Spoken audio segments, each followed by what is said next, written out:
Assalamu alaikum. Welcome. Hello, everybody. Welcome to the Man's World Show. We're glad to be back after a little break. As we mentioned on other platforms, with summertime, we're very busy, but we're glad to be back and getting back into the thick of things. Um, if you guys are new to the Man's World content, this is a show where we talk about pretty much anything related to being a successful man in modern times. We focus a lot on marriage because that's one of the biggest decisions and biggest things that a man will have to deal with. But we talk about everything whenever we get a chance and whatever comes up in our path as we're dealing with things. So just a few logistical things before we kind of get into the content. If you have a question, there's a link in the chat that you can click on the link to ask a question anonymously. But we would love it if anybody wanted to call in. Just let us know. I'll post that link as well. That if you just want to sign on and ask your question live, you could do that, or you can just pop your questions in the chat, and we'll try to get to them before the end of the show. With that being said, we're going to jump right into it. So today's show is about, you see the title, Islamic Alimony. What is Islamic Alimony? And I'm pretty sure many of you have ideas of what Islamic alimony is, whether you're thinking of maintenance, debt periods, these certain things are popping in your head. But we're going to play a video of Dr. Yasser Qadi, who mentioned something related to alimony. And then we're just going to comment on it and see how this like relates to, you know, as men, how we should kind of digest this information that he's putting forth. So let me pull up the video. Let me know if you can see this, Mubarak. A man divorces his wife after 20 years for no reason. That's the key point. For no reason, there's no legitimate reason. Classical fiqh would basically say the mahar plus a nominal gift, whatever, right? Can we rethink through and say, hold on a sec, if she was a stay-at-home and she sacrificed for the kids, now that the man has wealth and just wants to discard and get another lady, that's his right to do that. But surely she also deserves dignity. Can we rethink through and say, hold on a sec, if certain conditions are met, should he not be liable for an alimony? The clash between, well, the madhab says this versus the lived reality. So I am somebody who says trained people should come together and see, in light of modern situation, what aspects of classical fiqh can be rethought in our times. So that's the video, and we're gonna kind of just jump right into it. I'm pretty sure a lot of you have thoughts after listening to that. Yeah, so if you don't mind, I'll just start by saying one thing that he did say about how you have a thing where the madhab says this, or the school of thought, or some of the group of scholars who align with a certain methodology. The madhab says this, but the lived reality is something else or somewhere Yeah. in between. And I'll say that really is one of the reasons for this particular show. It's because there is a lived reality where you have to blend some of the things that are going on now, and be able to have what people's experiences and what their baggage or whatever it comes with, and Mm-hmm. still allow them to function within an Islamic framework. So the Man's World Show kind of is that's one of the mantras of the Man's World Show. So Yep. let's give him credit for that.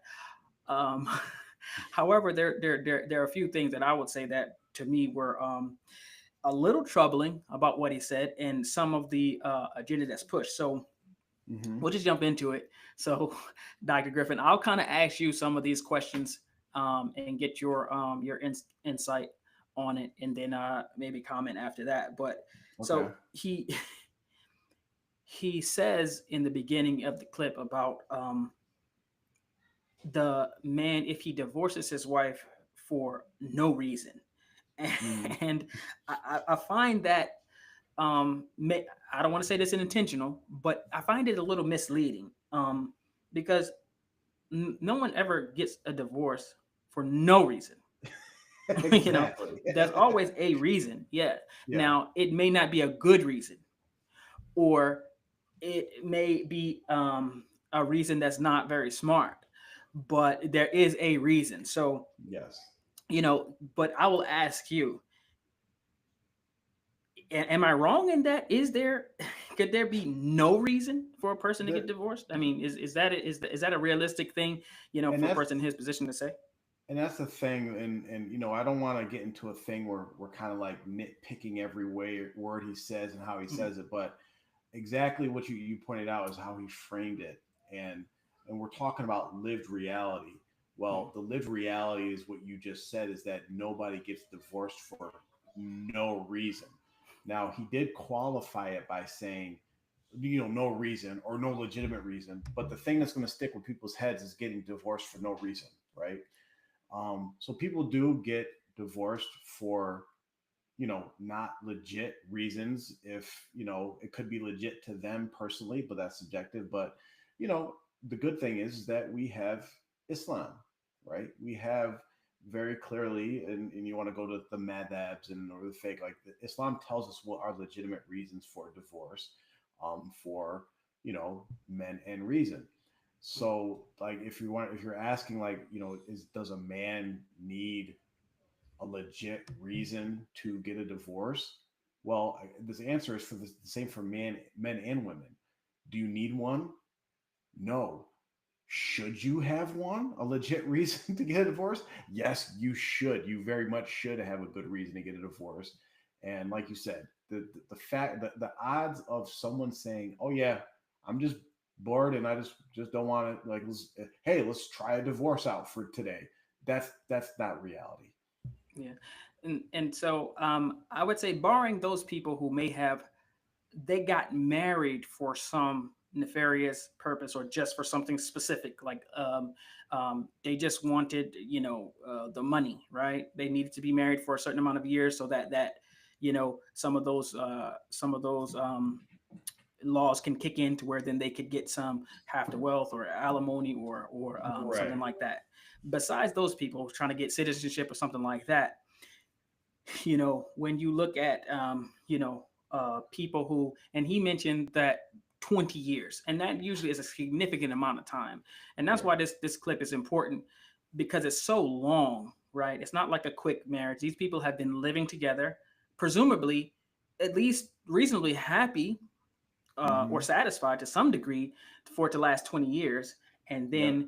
then for the divorce for no reason. So we kind of put that aside and said usually there is always a reason. So Yes. what would you say, besides the normal? Okay, there's infidelity. Mm-hmm. Maybe there's some financial um, issues. A lot of times, sometimes it's a loss of a child or something like that kind of throws in there. But just in general, besides those major things that you said, okay, clearly there, Yeah. the man comes home, finds his wife cheating, he's out, or vice versa, Right. usually like that. But what would you say are some generally legitimate reasons, or some reasons that would cause a person, man or woman, but in this instance, said the man going to divorce his wife, so Yeah. would cause a man to divorce his wife after 20 years of, a at least functional marriage? So yeah, exactly. Let's talk about what's real. Like in most cases, when you're talking about a 20-year marriage, right? And a man divorcing his wife after 20 years of marriage, taking out the extreme situations, like you said, infidelity and all that, there's going to be a very limited amount of reasons of why he's doing that. One reason that's kind of outside the box is there's a possibility that there's been something he's actually been dealing with for 20 years that he's like, okay, I'm not dealing with it anymore. And usually that's coupled with he figured out that he can get somebody that he doesn't have to deal with that issue anymore, i.e., another wife, right?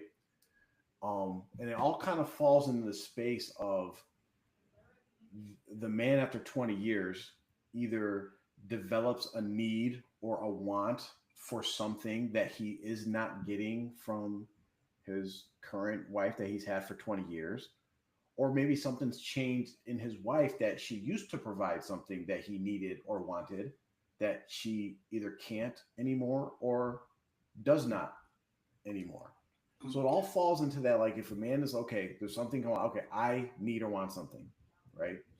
And you're not providing that for to me, and I really need this at this point in my life. And then that could be a cause for a divorce. And usually those needs or wants, we're talking about men, for 20 years, it's going to be a pretty legit reason, right? It's not going to be this fall in this category of no reason or no legitimate reason that he's going to divorce a woman that he spent 20 years of his life with. I mean, this we won't get into it, but the lived reality is it's the opposite, right? So let's be real. Yeah, and so in looking at some of the reasons, um, what comes to my mind is sometimes a man, may be, for instance, if they got married at 20 or 25, we're looking at him being between 40 and 45, Mm-hmm. and usually that time is where a man is he could possibly be at his most attractive as Yep. far as appearance wise, financially, just socially, what he may have established himself in a certain way that then he starts to expect a certain amount of reciprocation, acknowledgement, and those things for what he's accomplished, for who he Yep. is as a man, financially. Maybe he's, he has several employees or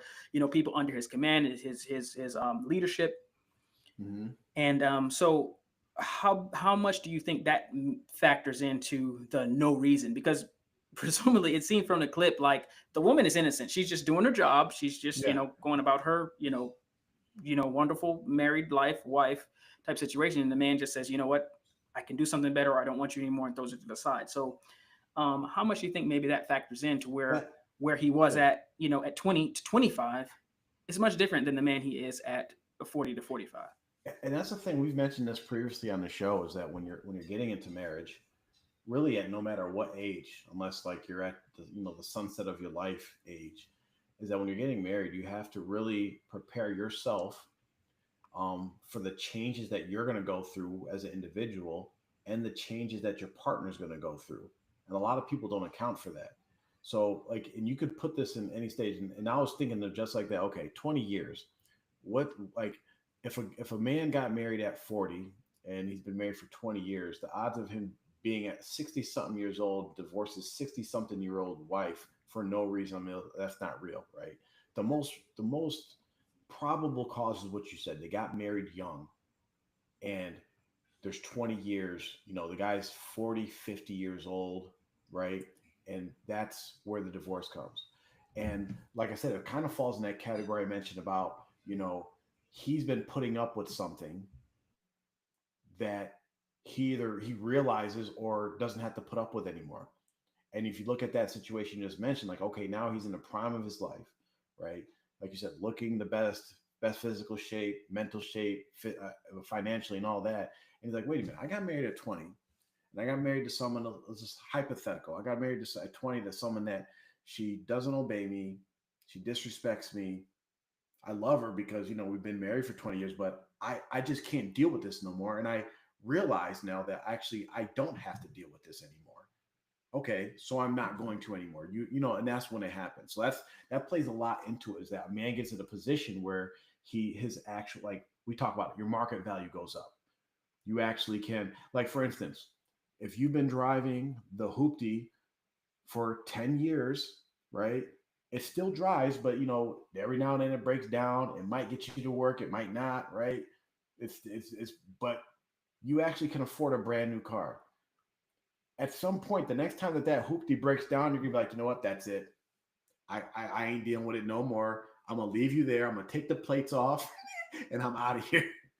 It's that's with people too. Unfortunately, that's what happens. Um, yeah. So another thing that he kind of alluded to in the clip, um, is that the woman who was divorced after 20 years, Mm-hmm. that she was sacrificing, as in she was going through, basically being selfless and sacrificing, you know. Yeah. And so after 20 years of sacrifice, um, you know, um, she was then discarded. So my question to you is twofold. The first thing I'll just say, the first thing is, what do you think she was sacrificing? Like, what do you think he meant by that? So, and this is the problem I have, in all of us that have that are living in the West, that have grown up in the West, that we have been raised in the West, we all have different things in our psychology and the way that we look at things in our culture. You just sum up in our culture that don't align with Islam, right? And this and knowingly or unknowingly, Yasir Qadi is promoting that negative connotation of someone that is being a housewife is sacrificing something. Well, if you put her into the Western modern, modernist paradigm, yeah, she's sacrificing being a modern Western woman. But when we look at sacrifice is I'm giving up something, right? And we have to look at it in the context of Islam. What's the standard in Islam? The standard in Islam is that the wife is the stay-at-home mom, stay-at-home wife. That is what you get by default. That is what you should be getting. That is the ideal situation in which you're supposed to be in. Now, anything outside of that, then you could start saying, okay, yes, I'm sacrificing. Now, unless you're saying that, okay, this lady, like, she wanted to go be a career woman. This was her goal. They knew this when they got into the situation that she wanted to go be a doctor, and she gave up being a doctor so that he could go work and do all this. Okay, then she might have sacrificed. But we're not talking about anybody specific in this situation. We're talking about just a general case. So a stay-at-home mom is not sacrificing anything. You're actually getting exactly what you're supposed to, and actually getting more than what most women, especially in our Western society, are getting with that they want. But it's that idea of putting this negative connotation on, oh, if you're staying home, being a stay-at-home mom, a stay-at-home wife, something's wrong with that. You're giving up something. You're losing something, and that's very bad, and that somehow should be addressed in the future, because like I said, unknowingly or knowingly, you're putting a negative connotation on the standard Islamic situation. Yeah, the idea, yeah, using the word sacrifice. She sacrificed for 20 years. She got to be in a, especially if she's, staying at home, not working. It means probably because she has children, probably several after 20 years. Yeah. Otherwise, what did she sacrifice? If she has no children and she just stayed at home just for fun, I mean, she could work, in the job, unless her husband is one of those who say, I just don't want my wife working, which is possible, or something like that. But Imagine me telling you, Mubarak, right? Mubarak, I'm going to set you up so that you don't have to work or do anything for 20 years. Where do I sign up? Yeah. And then after 20 years, you're like, I sacrificed so much. Like, well, no, I actually sacrificed for you so that you could stay home and do nothing for 20 years. And I mean, if we could just take a small diversion. For instance, just think if someone told you for the next 20 years, you don't have to work, you do some babysitting, you spend time with your spouse, whenever they need you, but for the most part, you do some cooking, keep the house straight, do some babysitting or whatever. Um, but for the most part, for the next 20 years, you can do pretty much whatever you can within, that little, ecosystem, because of course the kids are going to be, in there, and then you got to be at the house and stuff like that. But Yeah. I mean, would you not come up with probably a few things that you could do that either that you enjoy, that you got some fulfillment in, or maybe a side hustle or whatever? I would think that you probably would find a way to make that 20 years worthwhile, even with Yes. the alleged sacrifice. Yeah. Yeah, that was definitely the wrong word to use. And again, and we're going to go into this in more depth on our other show, but it's the message that these types of little clips make, and the impact that they have on the way that we think as Muslims, especially living in the West. You're just playing right into their hands of taking, like, the Islamic ideology, the personification of Islamic culture and the Quran and the Sunnah. You're taking it out of our minds. And that's where you get to this whole thing of like, oh, we need to revisit these things. And it's like, what? Yeah. Revisit? Yeah. No. Yeah. Let's revisit how we're thinking. Let's revisit our framework and try to adjust it to how Muslims think. Because like we talk about this, like, and when we talk about marriage and setting ourselves up as men to be successful in marriage and life and business and work, physically, spiritually, all these different things we talk about. And pretty much, well, if you're not Muslim, you can get the drift, get the gist pretty quick that we're saying, yeah, you pretty much have to be a Muslim. Like that's the best way that you're gonna have to live your life is Islamically, right? So if you do that, Islam, everything in Islam is a system, right? It's a big system, and everything fits into this system of Islam. And if you just take one piece and be like, oh, this isn't fitting in with how or my lived reality. Mhm. Well, the best way that you can affect and be successful in your lived reality is to adjust your lived reality to the system of Islam. And the closer you can match that, the more success you're actually going to have in this life. Yeah, absolutely. And I know some women or men might be thinking, well, that lady, maybe she was at home and didn't, and plus, maybe she, whenever she does get a little bit of money, she has to spend it on the bills to help her husband out. Yeah, that does happen sometimes. But in general, in general, if a woman is a stay-at-home mother, that means probably she's not working. Okay. And then that husband is providing food, clothing, shelter, and all those things. So she's getting a free, not it's not free. That's what she's at home and she's taking care of the home front. And in as a recompense compensation for that, he's paying for everything else. Usually that's how it works. Now Yeah. there is some overlap. Sometimes you do have uh the men who are babysitting and helping out, you picking up and dropping off the kids, or cooking sometimes or whatever, so it does overlap. But Yep. in general, it's not like it's all one-sided. As far as Islam is concerned, it should be where the man is putting in a lot of energy as far as funds, finances, and some things that he brings from outside the house in, and then the wife takes care of those inside things. And it's worth the, if you want to say sacrifice, it's worth it. You're doing just like I sacrifice to go get up and go to work. I don't want to be there actually, but Right. I'm sacrificing my time and being somewhere where I don't want to be because they didn't pay me. So Yes. would I say that I'm sacrificing because I've been, working at this place for 10 years or whatever? I don't think, and I think that it's the same concept, where it may be something that, you know, a woman may want to do something else, but in general, on average, um, women, if you gave them the choice, a lot of them would just love to be, have children and be a mother and do those things. Is it the Mhm. majority, and there's some outliers, but for the most part, a lot of women are very comfortable and fine with doing that. Yep. And so the point is, we don't we don't want it to seem like it is a negative. And this is the energy that we got from the clip, is basically that it's somehow it's looked down as a negative for the woman being a stay-at-home mother for 20 years. I say that's 20 years of, you know what a lot of women who are working some of these, dead end jobs, Yeah. would wish they had a man who would, finance their operation.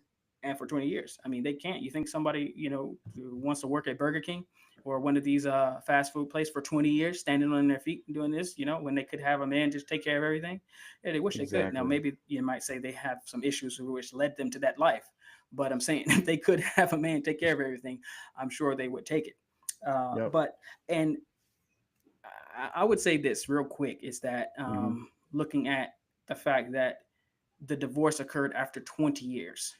I think it's well known statistic. I think we've quoted it before, and it's around that basically divorces, on average, are initiated by women more than men. This goes for Islamic divorces. I mean, as far as Muslims, the women don't have the ability to just do a divorce unilaterally. Yep. But if a man had a nickel for every time his wife mentioned divorce, he'd be rich. Yeah. So it in looking at that, after a 20-year marriage, who do you think would be more likely to, bail out of, or ask out of, or get divorced or initiate a divorce after 20 years of marriage, a man or a woman? It's definitely going to be the woman. After 20 years, like a man, like it's not part of our nature to have something for 20 years and we just say, yeah, I'm getting rid of it. Like I'm pretty sure all of us men we have like jerseys from like high school or junior high we can't even fit anymore because I've had it this long, I might as well keep it. Like You that's know who how we usually are, throws it right? away? You know who usually Yeah, throws it away? the wife, yeah, Your like wife. yeah. Where'd my too tight jersey go? Yeah, And absolutely. like, So, I mean, and so the elephant in the room here is, of course, and listen, I won't even say it's just with the Muslims with polygamy, because everybody, Muslim, Christian, atheist, wild boy, Jew, whoever, they all practice polygamy, but they don't call it that. They call it side chick. The rich people, they call it a mistress. The other people, they call it their stable, their roster, whatever they want to call it. Everybody practices polygamy, at least as far as a man having more than one intimate partner who's a woman. So with that said, how much do you think factors into this idea where, as we talked about, the man kind of from 20 to 25 and from 40 to 45, he's in a much, if he's just progressing the way he should, career wise, and whatever, he is in such a different area in his life than where he was when he was 20 to 25, wisdom and everything. So how much do you think factors in to the divorce after 20 years, in that man not only maybe desiring another woman, but perhaps him having attention or attraction to some women that he probably was not able to even think about getting when he was 20 to 25 due to whatever the factors were. There's several factors that might exclude him, but at 40 to 45, he not only has a chance, but instead of him pursuing them, they are pursuing him. So how much of a factor do you think that plays into this after 20 years, a divorce, taking place?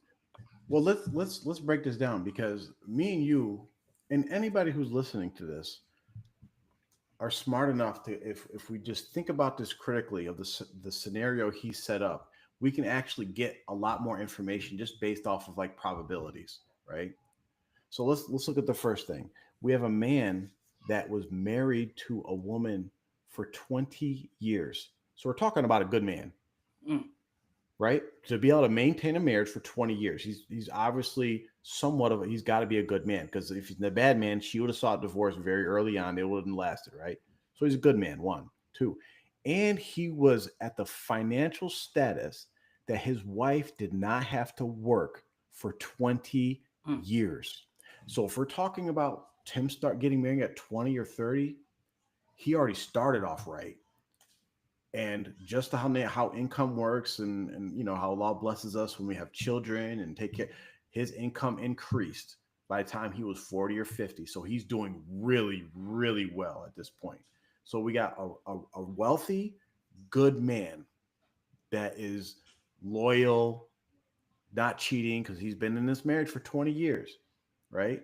And now let's look at the outside. Women are fawning over him. He goes to the masjid. Every single woman is like, "I want him." Why? Because she knows he's a good man, takes care of his family. She's friends with his wife, and she knows she ain't worked in 20 years, and she's like, "I want some of that because I've been working at McDonald's for the last 10, right?" So we have a man who's like, now he's in a whole new arena that he was not in even 5 years ago. Like, wait, why am I getting all these looks? Why am I getting all these offers? I'm pretty sure women are approaching him like, "Hey, what's up?" And as you said, what are the chances of this being a factor in his divorce? Yeah, he probably like, "Oh, wait, all these women are after me." He probably went to his wife and said, "Hey, I'm looking to get another wife. What do you think?" In his mind, he's like, "I deserve it. I've been, you've been chilling for 20 years. I ain't asked nothing from you. I've been a good man. I want to get another wife." Maybe he wants to have more kids. She's already 40, 50 something years old. Who knows? And at that point, when he brought up polygamy, that's probably when the marriage started breaking down. And he's like, "You know what? Okay, thank you, but no thank you. Yeah, I mean they call it midlife crisis or whatever when they see a Mm-hmm. guy who has reached a certain financial place. He gets a really nice car and he winds up with a really nice young, nice looking anyway, young woman, and they say, "Oh, something's wrong. He's going through a midlife crisis. He's trying to, But sometimes that is, he's reached a point where, he's able to instead of where he's asking and begging if the shoe's on the other foot. He's being approached, Yep. or when he does ask, he gets a yes instead of a maybe or a no, or gets ghosted or whatever. Instead of his messages being left unread, they're being Yep. responded to, and instead of his jokes falling flat, he's just funny as heck all of a sudden. Yep. Everything is So, funny. yeah, everything is funny. So I mean, it's that spot. So let me ask you this question, because Yep. I have a hypothesis, but I'm gonna see what you say as far as because Yasser Qadi did mention the fact that this woman needs to some dignity, and he talked about dignity, and so what do you think is a bigger blow to a modern woman's dignity? Mm-hmm. Her friends and family and people around in general knowing that she has a co-wife, i.e., that she's sharing a husband, her good husband, Mm-hmm. with another woman, or would it be a bigger blow to her dignity for her to be divorced after 20 years for no reason? She just woke up one day and her husband divorced her. What would be the bigger blow? Definitely in our society is going to be divorce. Hmm. That's going to be the biggest blow. And I want to comment on his mentioning of her dignity on in regards to divorce, because that's problematic in itself.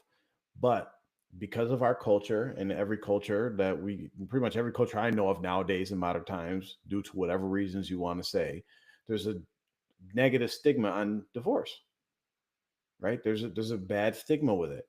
There is a stigma with polygamy too, but that primarily comes from one side of the aisle, right? One side is like women. Some women might look at you like, oh, she got a co-wife, oh, but they're not really like looking at you as far as like you don't have dignity. They're looking at you more as like fear. I want to stay away from this because I don't want it to happen to me. But they're not looking down on you. Dignity is like someone like you're someone's looking down at you. You're lesser than something.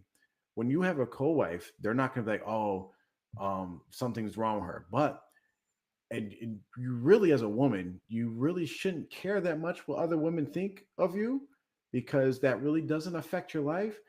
You really should care about being divorced, and the men that you're gonna be trying to remarry, and all the men be like, she's already married, she was divorced, I ain't dealing with that. That's what you really should worry about. So definitely being divorced after 20 years, being 40, 50 years old, being a single lady, and you still can function, you still got needs, and Mhm. potentially being alone till you die, that's definitely a bigger blow. Yeah.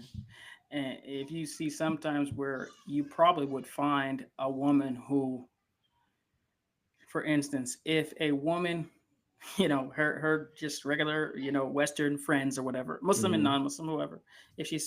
if she came to the next group or gathering, comes to the masjid or whatever, and say, oh, you know what, I got a co-wife, they would almost be giving her condolences. Oh my, sorry, but if she Yeah. came to the masjid and was like, you know what, I got divorced with my husband, I got a khula because he got a co-wife, they would be like almost like cheering her on, like, you go girl, Yep. you strong, so it's like it's a little bit backwards. And sometimes, and I'll just say this, Well, I let me, have let me seen. say this real quick before I forget, because it's gonna be short lived. They'll celebrate you for like, yeah, you do that, girl, leave him because he got another wife. But then very soon after, they're also gonna be like, stay away from me and my husband because you're single. So it's gonna go both. You're gonna get it both ways. Oh, you still there, Mubarak? You're froze on me. Looks like you're muted. Oh, there you go. You're back. You're muted though. Sorry There about you that. go. Can you hear me now? Yep. Yep. You're good. Okay. But yeah, sorry. Well, I think I might have missed. I think I might have Oh, I missed the was saying last few that seconds. celebration of them saying, "Oh yeah, you divorced him for getting another wife, girl. Yeah, you go, girl. You're." It's going to be short lived, because soon after that, after it settles in, they're going to be saying, "Now stay away from me and my husband." Yeah, exactly. Don't get no ideas about me and and my husband. And that's some of the things where the women are they encourage the woman to not be okay with polygamy because they don't want their husbands to get any ideas, and they Hmm. don't want to go through it. So I think it's I think that's clear as far as they you know most of the time I would say that if a divorce a divorce occurred after 20 years, the woman was the one calling for it, initiating it, or even if the man did actually give the divorce or the talaq, it was the woman who was wanting that to happen. Usually that's Yeah, the case. And pushing it. Exactly. probably a lot of times it has to do with if the man does go ahead and divorce his wife, it's because he can get someone who he may feel like is better for whatever different reasons, and he probably would be okay with, especially if you're talking about this type of man who after 20 years his wife is not working, he's taking care of everything, he probably can um, at least manage the situation with having more than one wife. But most likely his wife after 20 years ain't going for it, and she would rather tear her whole situation apart as opposed to realize that okay, this is a situation. Let me try to make Yeah. the best of And it. then by the time usually when it gets, and this is, you gotta look at it from Yasser Qadi's perspective, like him being an imam and the divorce case actually coming to him. Usually, but you got to know the nature of men. And I wanted to mention this about Yasser Qadi too, right after this, about how he's approaching this. But usually, when it gets to that case, and men know this, we're at the point where like, yeah, whatever, right? So when the imam says, "Well, what's your reason?" I don't know, whatever she says. Like, like you're just like, I'm not fighting it. Like, let's get it done. I divorced her. It's over. Like, I don't feel like explaining myself. I'm moving on. So from the imam's perspective, it might sound like, oh, he doesn't have a legit reason. No, he just doesn't feel like going through every single little thing because he knows it's his right that I just divorce her. I got my legit reason in my head. It's between me and Allah, and I'm just moving on.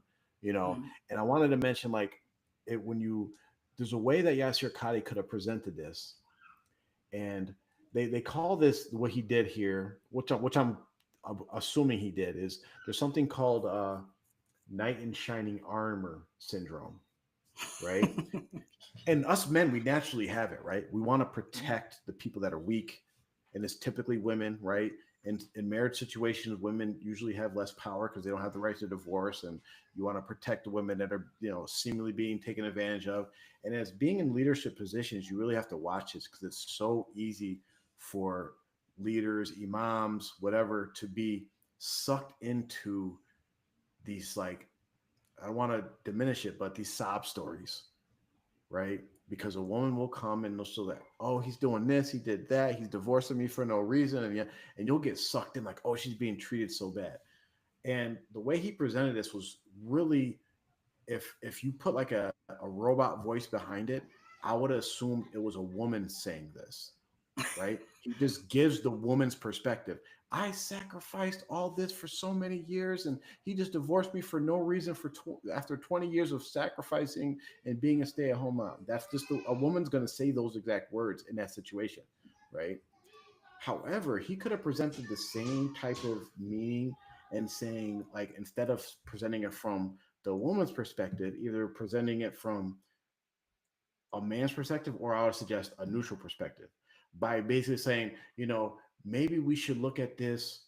And a woman, instead of saying a woman that sacrificed for being a stay at home mom for all these years, you should say, maybe a man who, you were married to this lady for 20 years and you had this connection, you had this deep ties, and you guys did this for 20 years. Maybe a man should consider, you know, providing for her, even though he doesn't have to. But presenting it like that, showing the attachment or the duty from the connecting to the man's duty and sense of righteousness and taking care of the weak and all that, instead of saying, "Oh, I'm just the woman's just this victim in this whole situation, and you got to do this." He could have did it that way. Yeah, I feel you on that. So the thing that probably was maybe the most triggering to some men, I'm sure, and probably put a smile on some women's faces was the A word, alimony. Alimony. So real quick, what is alimony? why was it implemented? Like, what's the rationale behind it? And then after that, we Mhm. can look at whether it's fair or not. So, what is it, and what is the So rationale for alimony? let's be clear what alimony is.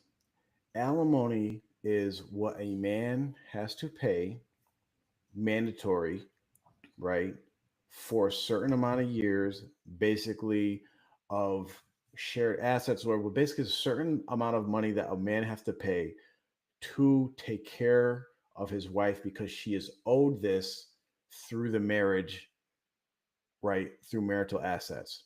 Um, we might want to say like this is equivalent to the Islamic concept of maintenance, which it's not, because alimony could be well above what is needed to maintain someone's life, right? So that's what alimony is. It's different from maintenance in Islamic concept. Maintenance in Islamic concept is only applicable in certain situations where we're talking about edat period, right?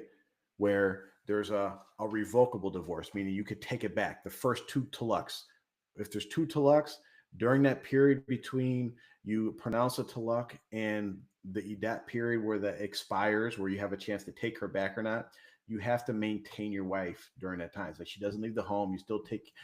She's pretty much still your wife. You still take care of her. Now, after the third talak, there's some difference of opinion, but pretty much you don't owe any maintenance. That's it. She goes back to her family unless she's pregnant, which you can kind of qualify that as child support, but you take care of if she's pregnant. So you're talking about edat period and pregnancy is where you have maintenance. Now, alimony is and then maintenance again is taking care of somebody, their needs, and the key aspect here in Islam and anything related to Islamic, whether we're talking about the gifts in certain situations, whether we're talking about maintenance, it's within the man's means. Like basically he decides like, okay, this is what is sufficient to take care of you within what I can afford, right? Alimony is not that. Alimony is a third party coming in and saying, you have to pay your ex-wife this amount of money for X amount of years or X amount of time. That is what alimony is in essence. Hmm. So, oh man, just hearing it makes just it really bugs the heck out of me. Okay, Yeah. so the man, and to be fair, sometimes women do have to pay alimony, at least in Western. Right. Uh, it's not often, but in Western society, sometimes a woman does have to pay alimony to her ex-husband. So Yep. it doesn't appear to be fair at all for either person, for a person to now if they worked on a business or something together, that's one thing. But for instance, if they say, well, half the home is the party who wasn't working, let's just say the woman is half her home because she was staying at home, um, but she was able she lived in it for free, like she was living there and enjoying the Yeah. benefits, and but she was not necessarily working to pay for it. So Mm-hmm. what did she get out of it? She got free rent, and he had to pay for it, and he also had to go to work for it, um, and there's many other things to where it just then trying to move on, it handicaps that man from then being able to use the full power of his resources to be able to either attract or maintain a different woman.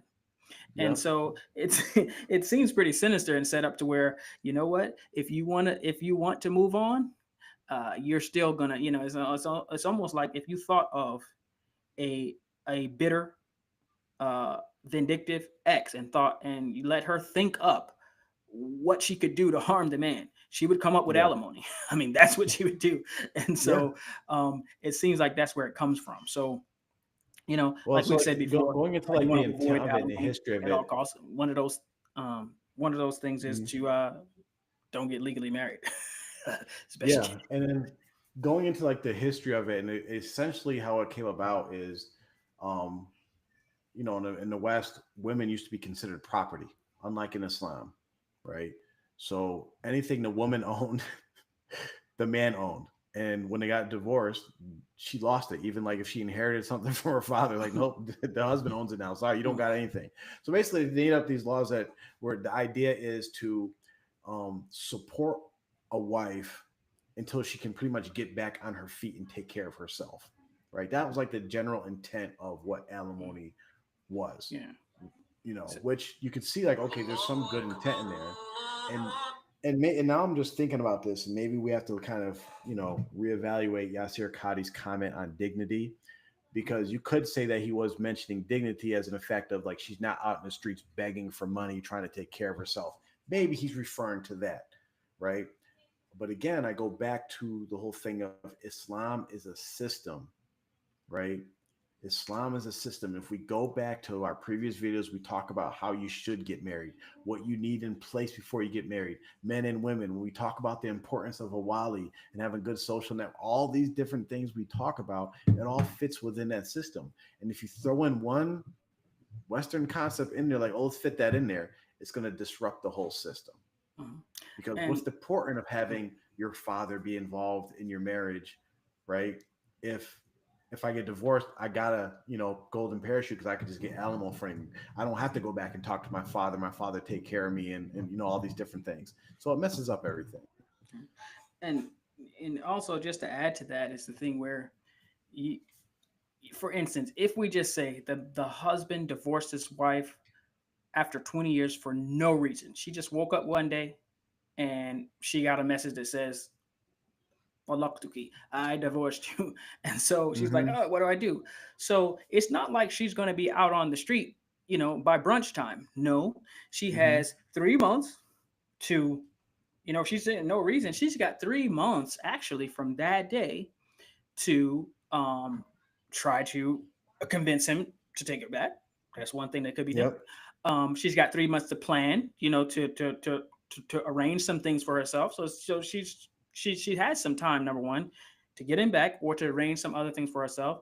Most likely, if she was staying at home for 20 years, I'm guessing maybe she had a few children. If she has some, sons, then they would be obligated to take care of her. So in this scenario, Islam has some built-in things to where she wouldn't just be, like literally like a person litters on the street as they're driving down the highway and throws something out the window. And it's just, no, it wouldn't be like that. And that's if she's married to a practicing, man who then he still has to take care of her the same way that he was all those 20 years for those next 3 months.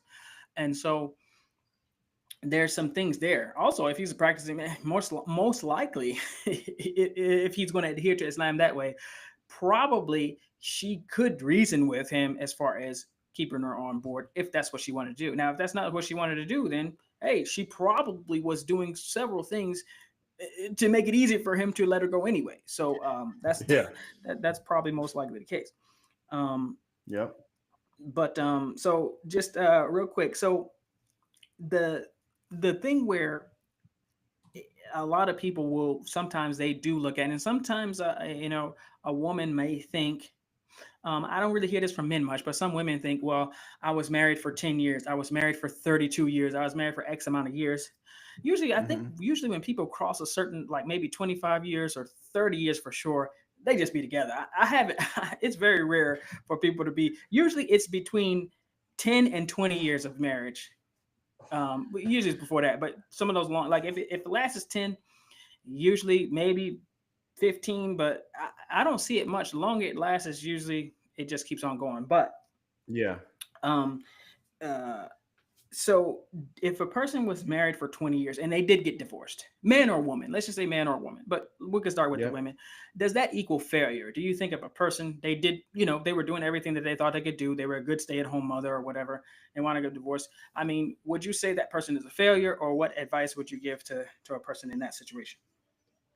So, every situation is different, but like in general, I don't like referring to marriages as failures, right? Or divorces as, marriage. Yeah, the marriage didn't last, it didn't work. But to say it was a failure, it could have been what the right thing to do at that point in time in your life. Because like we said, there's people go through changes. People change, lives change, situations change, and it could be just like marriage, divorce falls into the same categories as any action. It could be, at sometimes it could be obligatory to get a divorce. Sometimes it could be disliked, like a sinful divorce, and anything in between. It could be recommended. It could, it could be all those different levels of any action that we talk about in Islam. So to just classify it as a failure, Mhm. no, it's just, it is what it is. It's one of the tests that Allah is going to put both the man and the woman through, whether they wanted it or didn't want it. It's a test, Mhm. and you have to deal with that test. But to classify as a failure falls into that idea of like, which the Sahabas did not have, Mhm. of divorce being bad, like the stigma of like, if you're a divorcee, something's wrong with you. And I don't like playing into that, anything Yeah, that goes into that field. exactly. Exactly. You got to think of, if a person is married for 20 years, they've lasted, more than four times the average. Yeah, that's a So, I good way. mean, Yeah. you did better than most of the people that do get Yeah. married. If Uh, LeBron gets injured next year and retires, we say, oh, he failed. failure. He's failure. it was Career was it a was failure. it was a good run. It was a good run. So to kind Yeah. of bring it full circle, at least for this show,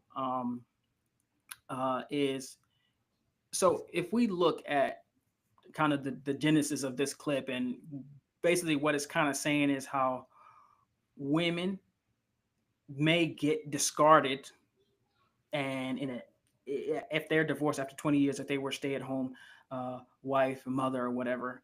And so probably there's some women that probably be like, okay, whatever, I'll take care of myself or whatever they're thinking. But there's probably a majority of women who, if they've been married for 10 years or 15 years or 20 years, they probably would shudder at the thought of their marriage just up and ending one day. You know, Yeah. like if you just for the men who have decent or happy marriages or whatever. I mean, just think of your wife, what her thoughts would be if she woke up tomorrow or whatever day, and for whatever reason, her husband divorced her. Yeah, she'd probably be like, what, what the heck, or so.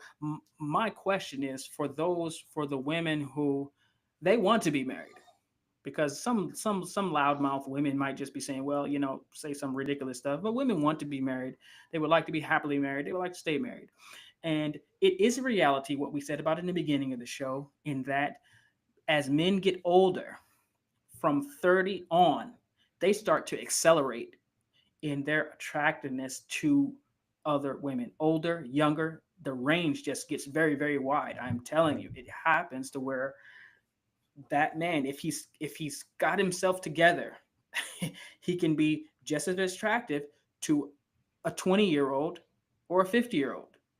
He, Yeah. it can possibly be like that. So for the women who are battling a wider and wider range of women who may want their husband, or who their husband may be more attracted to, or who may fit better with what their husband wants and these things, you have to look at it like, what can you do if you find yourself either in the situation where your husband has divorced you after 20 years, or you feel like he might divorce you after 20 years or get another wife, or however you see it? What advice would you give to a woman who is in that situation, that what she could do to uh, stay married and to not get divorced?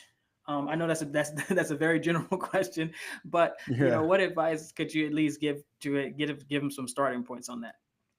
Well, the first thing you want to do is one, just have that conversation and figure out what it is, why he is. There could be some specific reason why he wants to get another wife, or why he wants to divorce, and you address those reasons.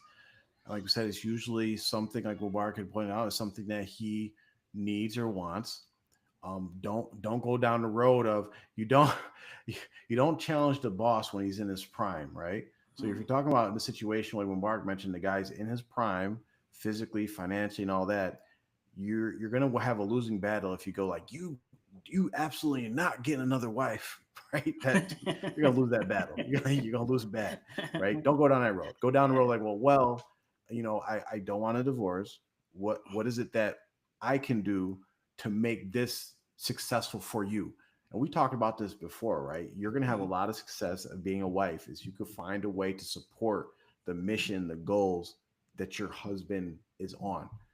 and in turn, he will actually do the same for you. But if you could find a way to fit in that puzzle, to like make it easier for him, like, okay, well, you want another wife? Let me help you. Okay. And he's going, okay, yeah, like, you want this? Okay, I'm gonna start doing whatever you could do to fit in that piece and make it easier for him and the family. That's gonna increase your stock even more than the new person coming in. Mm. Yeah, I would just to add to that. There's a few things that you have to understand about if you've been married for 20 years. That means you're probably in the 40 to 60-year-old range, somewhere in there or whatever, give or take. Let's say 30 to 50. 40 to 50, 40 to 55, whatever. Yeah. You're above 40 most likely. And in that area, your husband is not going to be as his libido, his drive is not going to be as it was when he was in his 20s, but he's still going to be capable. So what you have to realize Yeah. is it's not going to be as much about the intimacy. um Now he may be trying to go after another wife, because if he's never had another wife, I mean, he may have just been married to you for his whole life. And for men, it just the only thing that limits a man from interacting intimately with women is the options are not there, or their religion prevents them, or they're married to a woman who then morality prevents them, or something like that. So you have Yeah. to realize that a lot of the things surrounding a man at that age, in his 40s or 50s, it's more about the things that are around intimacy, and not necessarily the intimacy in and of itself. It's Yes. about Mm. the atmosphere. It's about how he's treated. It's about the respect that he gets. It's about the environment. And so even if you cannot compete with your 20-year-old self, if you're 50 or 45, and you used to be maybe physically in a different place, you can do things to try to improve yourself physically, but there's certain things that you can do as far as environment wise, and how he feels about you, and how you treat him, that can definitely make a world of difference. Is no new person would ever be able to treat him as well as you can, being that how you know him. Okay, the new person won't be able to do that. And one thing that the man will realize, if it's about him having another wife, is that he will quickly realize that after the sex is over, after the intimacy is there, what he's comfortable with, if it's you, he's coming back, and he's Hmm. always going to want those certain things that are comfortable. You're not going to be able to eliminate his maybe need and desire for someone else intimately, but you definitely can, still have his time and his heart, more so than any new person could, especially if you've had 20 Yeah. years already in the game. He should be, at this point, if you've been doing your job, he's gonna be very, very comfortable with a lot of things that you do. Now, if it's a situation where he's constantly annoyed with a lot of things that you do with him, for him, around him, how you talk to him and about him, what you do when he's not there, what you do when he's there, then these are things that you have to work on.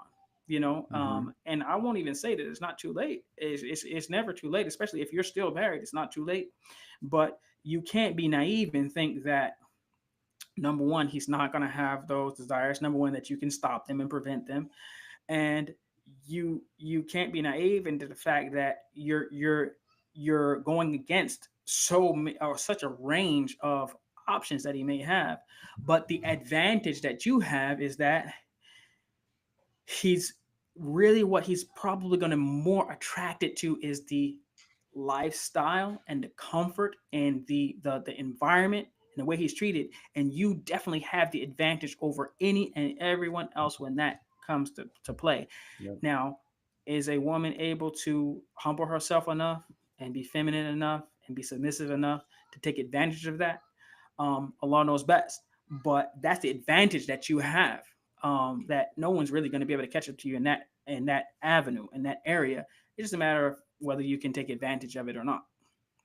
I think you hit on some golden sage advice for ladies, and I want to highlight it because it's a very, very good way that the ladies can actually think about um, dealing with a polygamy situation without turning it negative. Because what happens is most times, the in polygamy situations, the wife competes with the new wife, right? But you mentioned something about like competing with your 20-year-old self. So if women can change that perspective, like, okay, how can I be better? Right. Well, instead of looking at the other wife and what she's doing, oh, she cooks this, so I'm going to cook that. No, you're your own person. So you're not going to actually be able to compete with her with what she actually does for your husband. But you can compete with yourself. If you're in the 30, 40-year, 50-year-old your age and your husband's getting another wife and you're like, okay, well, how do I compete? Look at your 20-year-old self and say, how am I better than that lady? And how can I beat her? And you know what? It's going to get a lot into the stuff that you improved as a woman and a wife. That's like, oh, wait, you know what? I talk different. I think different. I act different than I was at 20. So let me key in on those positive things and improve those, right? And focus on those. And that will actually help you'll actually like exceed because it's going to be the way that a woman progresses, right? She becomes a woman throughout. As she gets older, she becomes more of a woman, right? Femininity and all these different things that are really going to win your husband over to your side.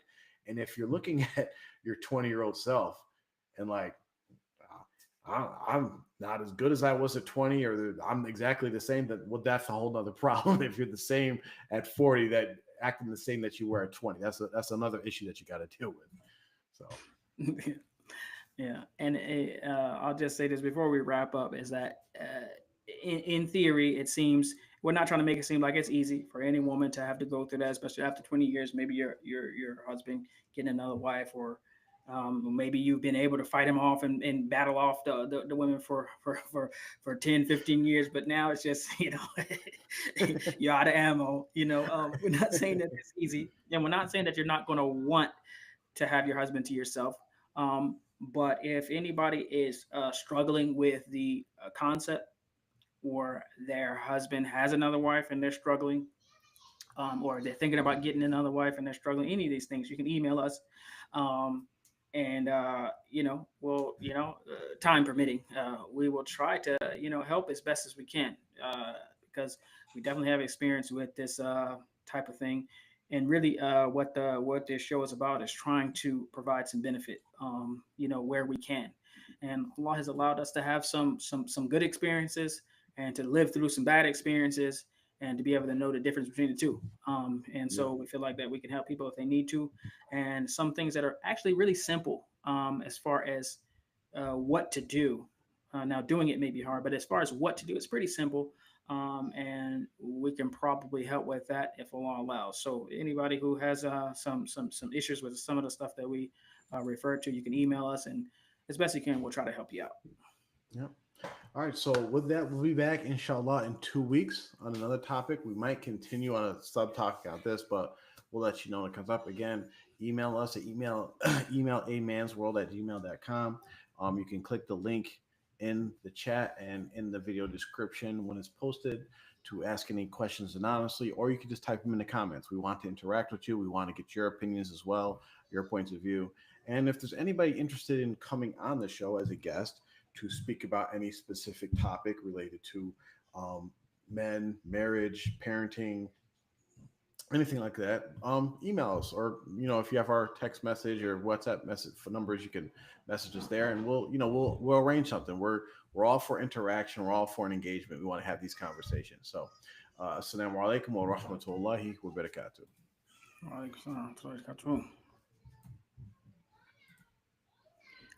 Okay, we're off air. Okay, cool, man. Oh man.